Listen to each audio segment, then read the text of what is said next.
안녕하세요. 로하나의 로블리입니다. 제가 요즘 읽고 있는 책 하나가 있는데요. 이걸 읽다가 갑자기 같이 읽으면 좋겠다라는 생각이 드는 거예요. 그래서 같이 읽어야지 막 이렇게 생각을 했어요. 이 책이 뭐냐면 A Long Walk to Water 라는 책이고요. 이건 사실 아동 도서예요. 이 책의 작가는 린다 수 파크라는 작가이고요. 한국계 미국인이에요. 그래서 미국에서 태어나고 부모님은 한국 부모님이시고 이 작가는 또 싱글 샤드 사금파리 한 조각으로 그 뉴베리상을 받은 작가로 매우 유명해요.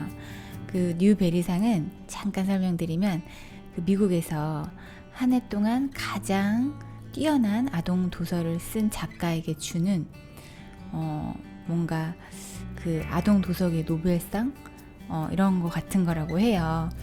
그래서 어쨌든 그 상을 받아서 굉장히 유명해진 작가이고요. 이 책은 일단 짧아요. 100페이지 정도 되는 것 같고요. 그리고 내용이 너무 좋아요. 제가 지금 한 반 정도 읽었는데요. 너무 술술 읽히면서 한번 읽으면 계속 읽게 되는 책이에요.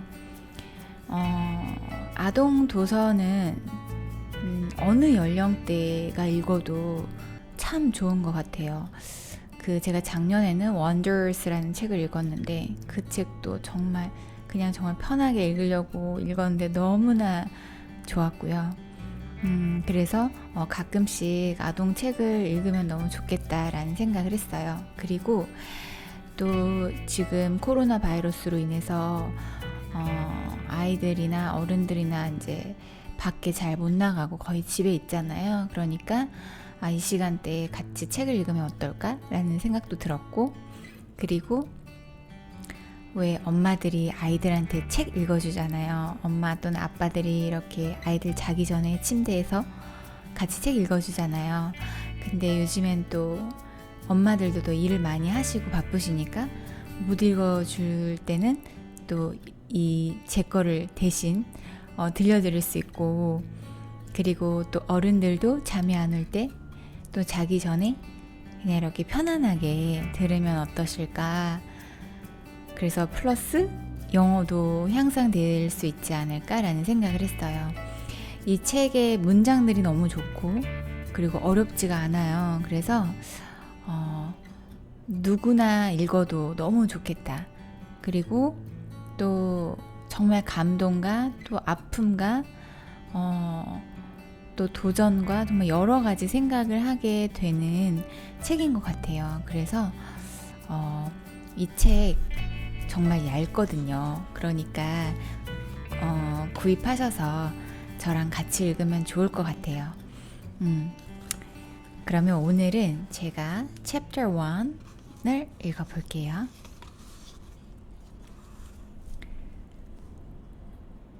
Chapter 1, Southern Student 2008. Going was easy. Going, the big plastic container held only air. Tall for her 11 years, Naya could switch the handle from one hand to the other, swing the container by her side, or cradle it in both arms. She could even drag it behind her, bumping it against the ground and raising a tiny cloud of dust with each step. There was a little weight going. There was only heat, the sound already baking the air, even though it was long before noon. It would take her half the morning if she didn't stop on the way. Heat, time, and thorns. Southern Student 1985. Salva sat cross-legged on the bench. He kept his head turned toward the front, hands folded, back perfectly straight. Everything about him was paying attention to the teacher, everything except his eyes and his mind.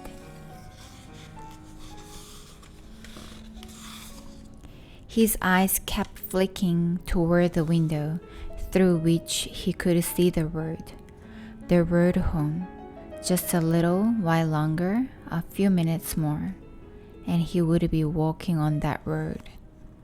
The teacher droned on with the lesson about the Arabic language.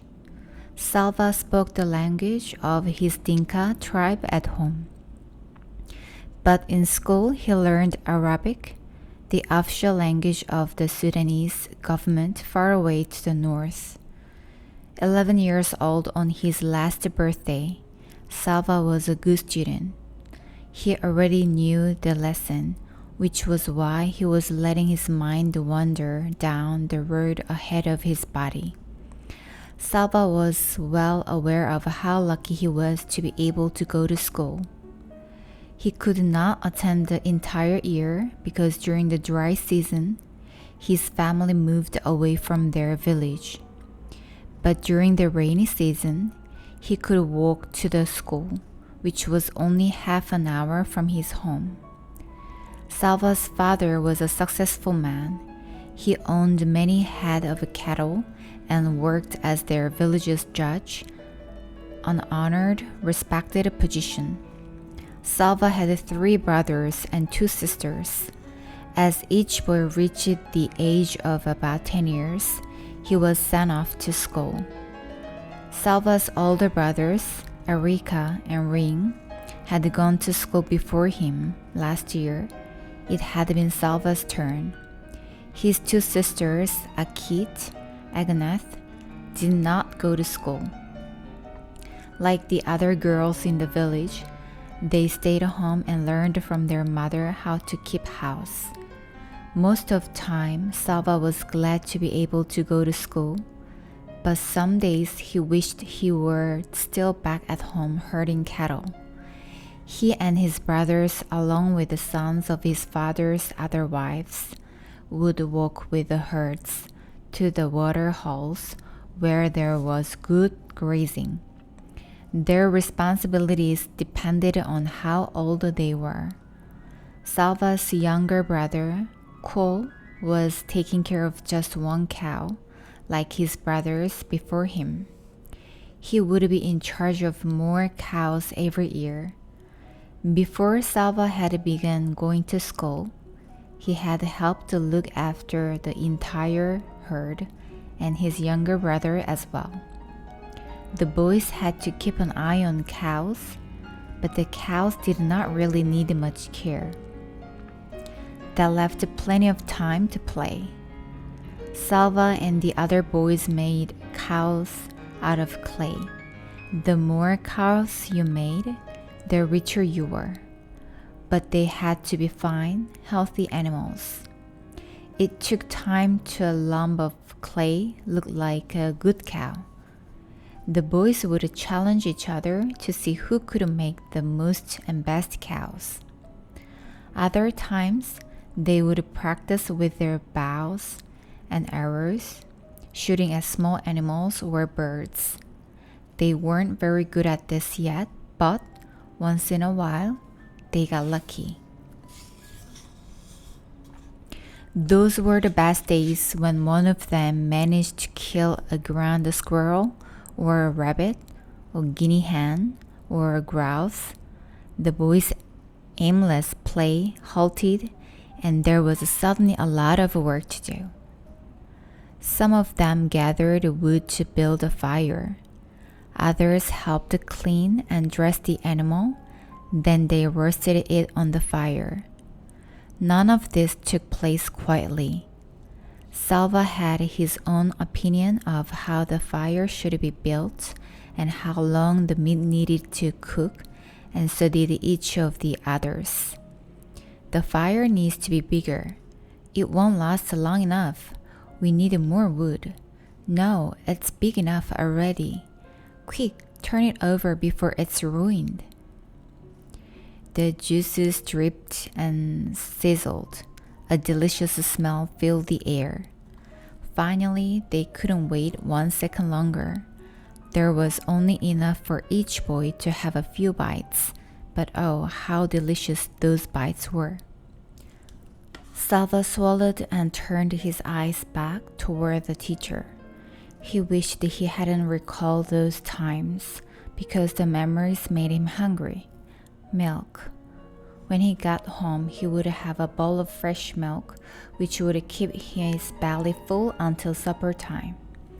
He knew just how it would be. His mother would rise from her work grinding meal and walk around to the side of the house that faced the road.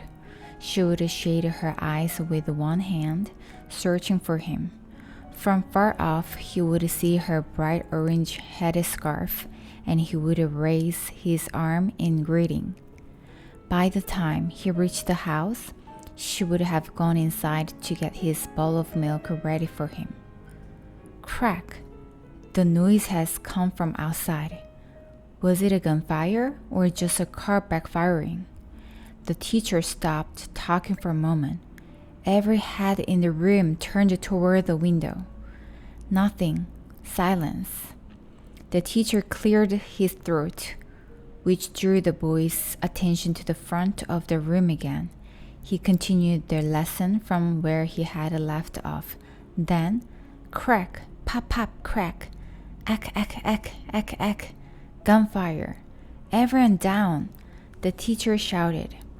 Some of the boys moved at once, ducking their heads and hunching over.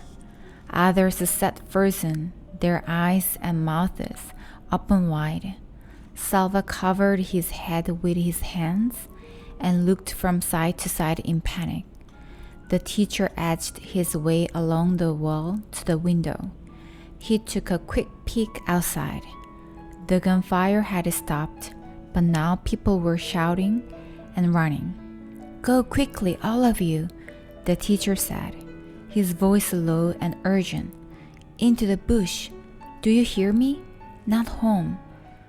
Don't run home. They will be going into the villages. Stay away from the villages. Run into the bush. He went to the door and looked out again. Go, all of you, now. The war had started 2 years earlier. Salva did not understand much about it, but he knew that rebels from the southern part of Sudan, where he and his family lived, were fighting against the government, which was based in north. Most of the people who lived in the north were Muslim, and the government wanted all of Sudan to become a Muslim country, a place where the beliefs of Islam were followed.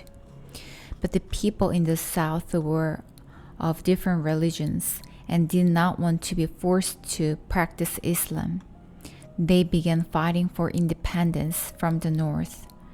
The fighting was scattered all around the southern Sudan, and now the war had come to where Salva lived. The boys scrambled to their feet. Some of them were crying. The teacher began hurrying the students out the door. Salva was near the end of the line. He felt his heart beating so hard that its pulse pounded in his throat and ears.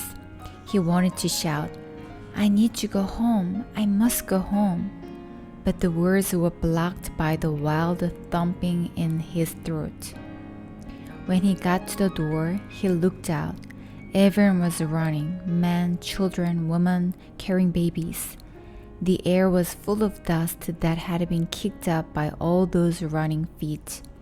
Some of the men were shouting and waving guns. Salva saw all this with one glance.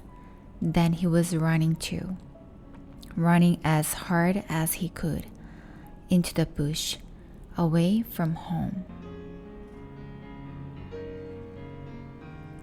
저는 다음 시간 챕터 2로 뵙겠습니다. Bye.